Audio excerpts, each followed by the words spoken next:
My dear students, যদি কোনো affirmative সেন্টেন্সে দা প্লাস ডিগ্রির সুপারলেটিভ ফর্ম থাকে, দা প্লাস ডিগ্রির সুপারলেটিভ ফর্ম, এমন অ্যাফার্মেটিভ সেন্টেন্সকে যখন আমরা নেগেটিভ করব তখন আমরা নো আদার দিয়ে পজিটিভ স্ট্রাকচার ফলো করব। অর্থাৎ দা প্লাস ডিগ্রি সুপারলেটিভ, দা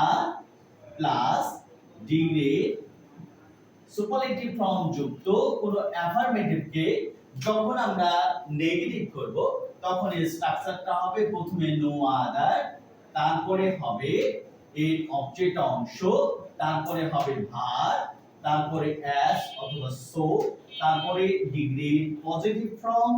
এবং এরপরে অ্যাস, তারপর সাবজেক্ট। যেমন দেখো, he is the best boy, he is the best boy in the class, he is the best boy in the class।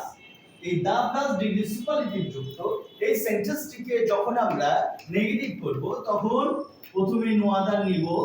No other, তারপরে object অংশ মানে অ্যাডজেক্টিভের পর থেকে যা আছে সব বসাবো। তাহলে এক্ষেত্রে নো আদার বয়েজ,